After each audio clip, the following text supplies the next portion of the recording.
언젠가 한 재미있는 이야기를 보았던 적이 있습니다. 어느 부부가 사소한 일로 말다툼을 하게 되었습니다. 그런데 그 싸움이 커져서 서로 말을 하지 않게 되었습니다. 그런데 불가피할 경우에는 꼭 말을 해야 되는 경우가 있었는데, 그럴 경우에는 서로 글로 적어서 주기로 했습니다.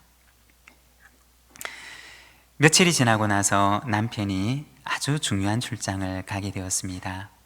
다음 날 새벽부터 일찍 일어나서 준비를 해야 해서 어쩔 수 없이 아내에게 쪽지를 건네게 되었습니다.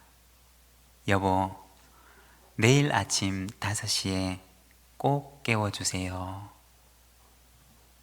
그리고 잠이 들었는데 아침에 일어나 보니 벌써 7시가 지나 있었던 것입니다.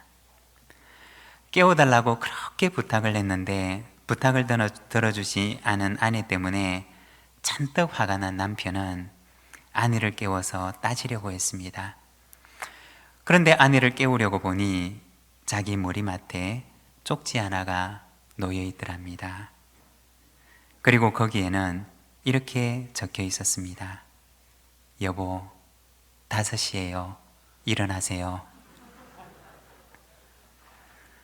우리 집 이야기는 아닙니다. 여러분, 다툼에는 유익이 없습니다.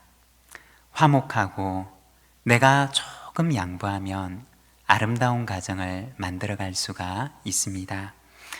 그리고 바로 그곳에 하나님의 나라가 이루어지게 되고 가정의 천국이 세워지게 되는 것입니다. 우리 모든 믿음의 가정들 가운데 하나님의 나라 같은 가정, 천국 같은 가정을 만들어 가시기를 바랍니다. 우리가 치유와 회복이라고 하는 주제를 가지고 말씀을 함께 나누고 있습니다. 회복이라고 하는 말은 처음의 모습으로 되돌아간다 라고 하는 의미를 가지고 있습니다.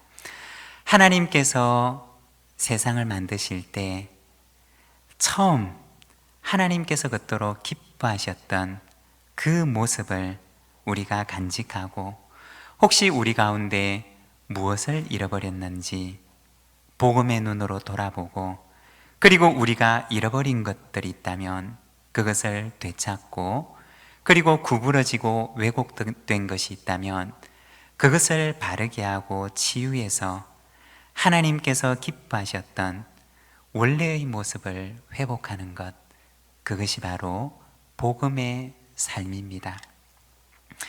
복음과 내가 아무런 상관이 없는 삶이 아니라 복음의 빛이 내 삶을 비추고 복음의 빛 안에서 치유되고 회복된 삶, 그것이 바로 복음 안에서 살아가는 우리의 삶이라는 것입니다.